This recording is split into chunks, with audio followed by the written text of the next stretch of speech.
un-re-electable as governor of Indiana, which was not exactly a blue state. He could not have gotten reelected. He was that unpopular. So this was a great bail for him to become vice president. To tell the truth, though, I would be less worried about international conflicts with him, and because he is he's rigid but stable and predictable, and the current president is none of those things. And so I would feel a little more confident that we aren't going to have a preemptive war with North Korea or something along those lines. I didn't agree with Mr. Bannon very much, but one of the reasons they fired him in the end was because he said, what's this crazy talk about a military option in North Korea when there will be hundreds of thousands or millions of casualties in the first hour?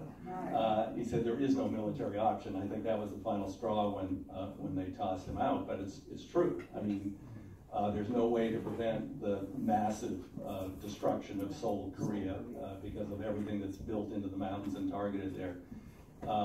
And so I would be more comfortable with Pence and he has been out there supporting NATO and other things like that. I mean, but in terms of his agenda, he could get things done that Trump can't. Because and that means that more of these things that I would be opposed to, like the tax cuts for the richest among us, that take away the health insurance of 23 million people, he could get those things done in all probability, or get much closer to getting them done. So from that perspective, it would be more problematic. But we'll see. And then maybe Paul Ryan would end up being vice president. So. I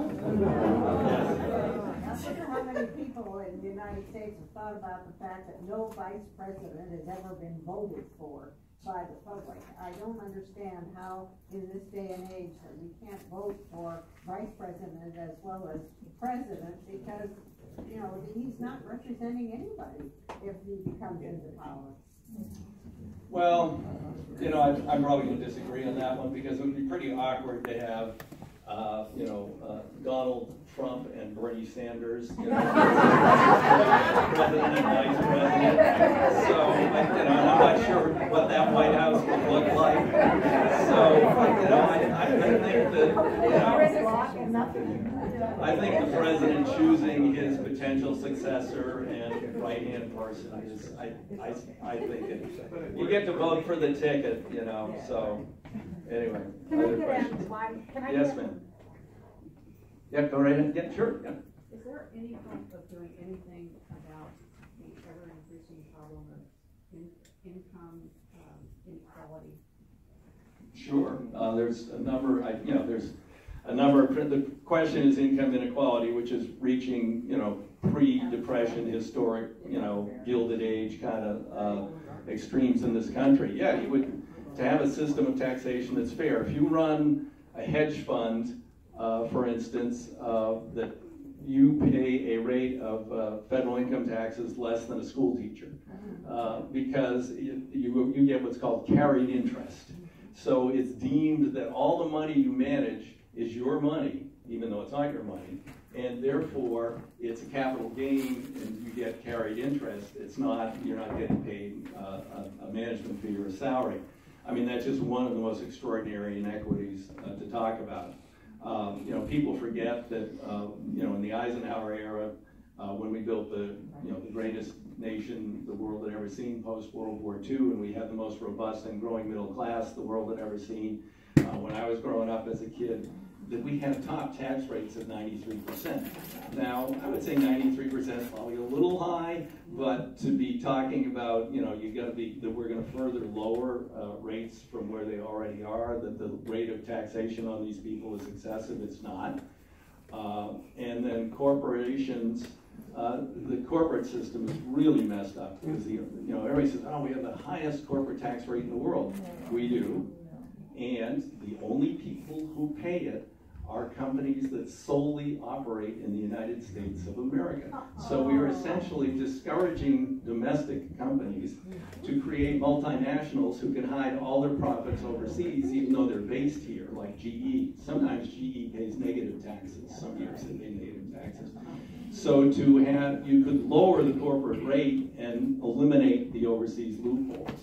and, you know, and actually have as much or more income coming in from corporations, but it would benefit people like, I can't remember, I was just talking to someone who was really interesting.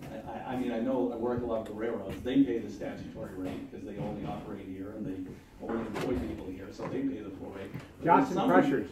Huh? Johnson Crushers. Oh yeah, Johnson, JCI, thank you, Dan. There's a company that's just next to Springfield that makes a very sophisticated, very high-end equipment for construction, particularly rock crushers that are self-mobile and all that kind of stuff. And they are paying the full, they're paying 36%. And they're competing with a company in Ireland that pays like 12%. That, you know, so, I mean, we really need to deal with the tax system. Unfortunately, you know, there isn't a lot of rational discussion right now. We have yet to see the proposal coming from Gary Cohn and the White House, and since Gary just made the president really mad by denouncing his speech about Charlotte, I don't know how long Gary's going to be there, but he's the head tax guy, and we have yet to see what he's going to propose. But he did come from Goldman Sachs, so we're probably not going to lose carried interest, but we'll see. But we do need reform, and that's it. But the other issue is trade, which I already talked about. You know, we have cut the legs out from under middle class with the export of their jobs to countries that pay a fraction of what we do. You know, originally Mexico, then China, etc. You know, reforming trade will help. You know, potentially either bring back or retain some of those remaining manufacturing jobs in this country, which do pay a decent wage, and others. I mean, we've been engaged in a race to the bottom. Say, oh, well, you got to compete with the people in Mexico who earn $2 an hour. It's like, yeah, no, it's not too much. So, yes.